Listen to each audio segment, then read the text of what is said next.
When Shin Megami Tensei V released back at the end of 2021 on the Switch, it brought an end to a 4-year wait, having been one of the games announced at the Switch's launch. But now, just like London buses, if you wait long enough for one, then two of the game will appear in one console's life, it seems, as Shin Megami Tensei V Vengeance, a definitive version of that 2021 release, is now also releasing on the Switch. Can it live up to that definitive tag, or should you stick with what you've already got? Well, thank you to the publishing team for the review code, and now, let's find out.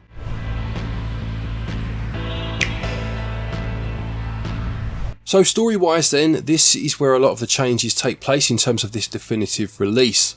I've heard people say that this is two games in one. That's not strictly true, it's more two stories rolled into one, with a fair bit of it playing out the same way across both storylines, and obviously deviating completely at certain points. So with this definitive edition then, you do get two storylines that you can choose between. You choose right at the start. You have the Canon of Creation, which is basically the base game, which is included in this package, just to make that clear, and it plays out exactly as 2021's version did, albeit with some quality of life features that have been added for this version, included for that base version too. We'll get onto that later.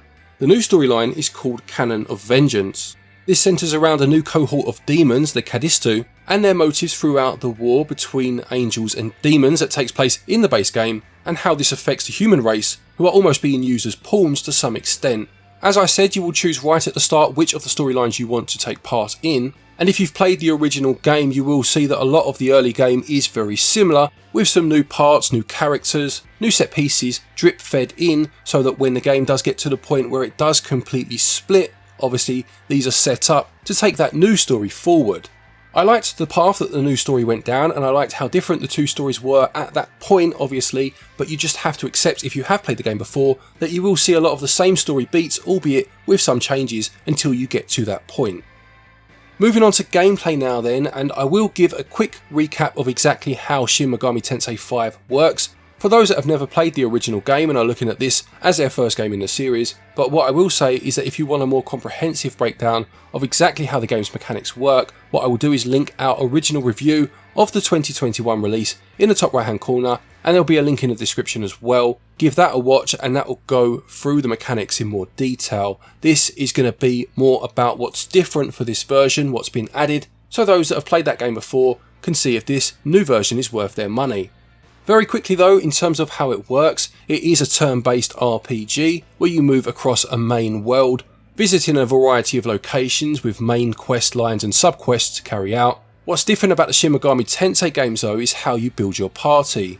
As opposed to capturing them, as you would in certain games, what you must do instead is actually negotiate with the demons that you'll battle with as you move on. If you can convince them to join your team, they'll do just that. But what's also interesting about this series, something I love about it, it's my favourite part of it, is how you can then fuse the demons that you get together to create more powerful demons. This leads to some fantastic options in terms of how you shape your team, and you can also add essences to yourself, adding a particular strength or eradicating a weakness, say, to balance boss battles out a bit if you find you are struggling. As I said, that original review will go through these points in much finer detail, but the gameplay is fantastic, very compelling, and in my opinion it's one of the best RPGs on the Switch. Let's move on now to the changes for this definitive edition. So first and foremost then, the quality of life features that have been added include now being able to save the game at any time you wish by pressing left on the D-pad. One of my two major gripes with the original release was that certain quality of life features didn't come into the game until about 2 hours in, making those first couple of hours very difficult and quite frustrating at times, as you potentially lost progress owing to have to get to one of the ley line founts, as they're called, basically these blue markers, to be able to save your game. Having the ability to save it anywhere at any time streamlines the experience no end, and it was a fantastic idea to make this small change. Another change for this edition is that of the Demon Haunt. Again, at the ley line founts, this is where you access your demon fusion as well, by the way, but you can actually go to an area where you can speak to the demons that you have in your party, and over time you will start to bond with them, building relationships which could see them level up or gain better stats without actually battling. As well as this, they'll give you items as you build those relationships, which of course can be used in battle. Now, I'm not the biggest fan of parts in games where you have to speak to characters to build relationships. Things like Fire Emblem do this as well. As much as I love that series, it's a part for me that I can take or leave, but what I will say is I do feel the benefits of doing it in this game do outweigh my reservations about having it in there in the first place. I'm fairly sure this is a new addition. It's been a few years since I played the original game, but you also have what are called the Magatsu rails. Basically, you can use these to grind over large distances, meaning that backtracking isn't as prominent a problem as it may well have been otherwise. You unlock these by finding them at certain points, and it just makes traversing larger areas easier, saving you having to travel back by foot. They are the main additions in terms of quality of life features that you'll find in the base game as well as the new storyline. But in terms of that new storyline itself, as I did say, it does play quite similarly to the original game at times, but it does deviate. You'll start to see little bits dropped in, which make it easier for the story to go its own way when the time comes. I won't go into spoilers at all here, but this does involve new characters turning up. There are new demons, there are new areas to visit, new boss fights, and new choices to make, which obviously will dictate how the story plays out as you get towards the end game. Now, the gameplay has always been fantastic, and the changes made here, albeit subtle in terms of quality of life, do elevate the experience. With those tweaks made, gameplay gets 19 out of 20. Controls work in a very similar fashion to the first game, and they work just as well as they did then. A couple of tiny little gripes: sometimes you can press through with the A button when reading text and make a choice without realising, just wanting to get through the text, if you know what I mean. But I did like the fact that the save button is now hotkeyed to the left D-pad. I thought that was very, very convenient. On the whole, controls also get 19 out of 20. Now, in terms of the visuals, Shin Megami Tensei V Vengeance does stay very true to the original game. Obviously, a lot of it is that original game, but in terms of the new areas, it keeps its aesthetic consistent, and I love the post-apocalyptic feel of the Netherworld, which is basically a destroyed Tokyo. You'll see the crumbling, dilapidated buildings, the upturned cars, the broken street signs, the overgrown vegetation, and the sand of the desert encroaching on the man-made objects. It does mix things up whilst keeping this similar aesthetic throughout, with some areas that use very different colour palettes. Lots of oranges, purples, dark pinks really do bring this grand dystopia to life.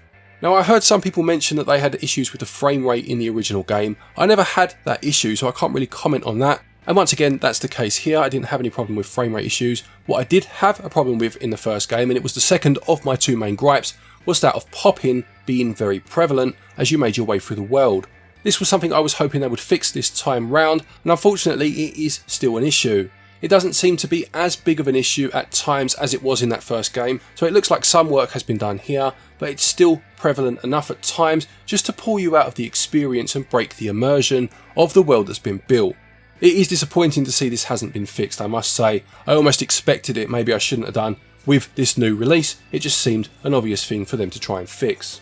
In handheld mode, the game does play well, although it does look slightly blurrier than it does on the big screen. Although, having said that, the colours do still pop, and it does look particularly nice on an OLED screen, I must say.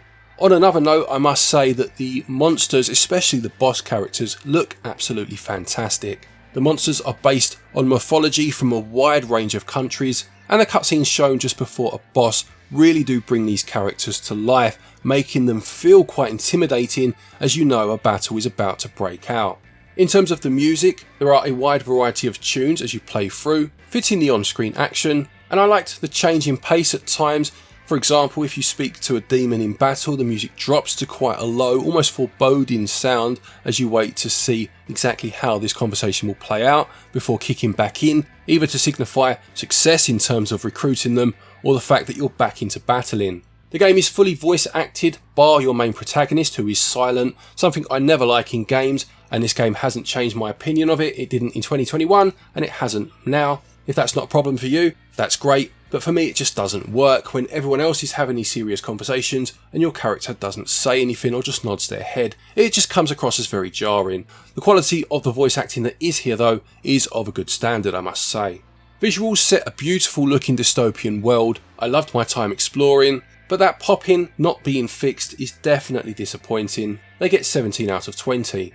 Audio is of a high standard, and it's just that silent protagonist that bothers me. On the whole though, it gets 18 out of 20. Shin Megami Tensei V Vengeance costs £54.99 and regional equivalents are on your screen now. Now for this price, of course, you are getting 2 stories but in one game. If you were to play both of these through, you have a huge amount of content there in terms of hours it would take you to complete both storylines. Although because of the way it works, albeit you do choose the stories at the beginning that you want to play, because so much of it is the same, I would feel quite fatigued playing it a second time round. I think the way they've done it does mean that it would have less replay value for me personally, despite having 2 stories, just because I don't think I would manage to go through it twice. If that doesn't apply to you and you'll happily play it through again, that's great. For me, it would have to have had a point where you could save it and then play the branching story paths off so I could go back to that point. That's how I would have invested in the 2 stories, but because of the fact they do drip feed new elements into the Vengeance storyline, it's easy to see why they couldn't do this. If you did buy the game first time round, you'll need to recalibrate the score I give in your own head to suit how you feel about having to basically buy it twice, albeit with some newer elements. You can't buy it as DLC as it stands at the minute. I'm not sure if this is because it's not possible to do. If it is though, it would be nice to see them offer this at some point in the future. But judging it as a new release, it's still fantastic value and it scores 18 out of 20. To conclude, Shin Megami Tensei V Vengeance is just as fantastic a game as it was in 2021. In fact, it's objectively a better game owing to those subtle but effective quality of life additions. The extra addition of a new story, by way of a pathway split from the originals at a certain point, having deviated to a smaller degree before this in terms of new characters and locations, does mean that there is additional content here if you have played the game before. It just means that you do have to buy the game again, as there is no way of buying this extra part as DLC.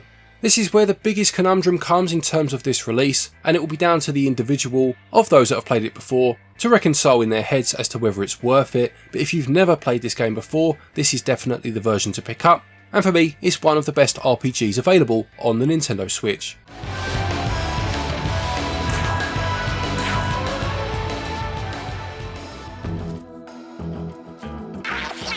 Shin Megami Tensei V Vengeance gets a SwitchUp score of 91%. Thank you everybody for watching this review. I hope you enjoyed it. Please do remember to leave a like if you did. Don't forget to check out our first review of Shin Megami Tensei V if you want more information on exactly how the mechanics work, and do let me know in the comment section below, how do you feel about the way that this game has been released, or the model that they're using. It is a very strange one. I found it very difficult to score because it's a fantastic game still in my opinion, yet you have 2 completely different markets of people that will be looking to pick this up, and the value section in particular will potentially take a hit depending on which of those 2 camps you are in. Let me know in the comment section anyway. And don't forget, if you are looking for eShop credit to pick this game up, or any other game for that matter, you can use our website switchup.gg to get your eShop cards. Doing so will get you 5% back in cash back that you can use against a future purchase, and there are some links down there to places such as PlayAsia, Red Art Games and Nixie if you're looking for joycons. There are discount codes down there too to save you a bit of money. A quick thank you to our patrons and our channel members for your continued support, and to each and every one of you for watching our videos. Take care, and until next time, happy gaming.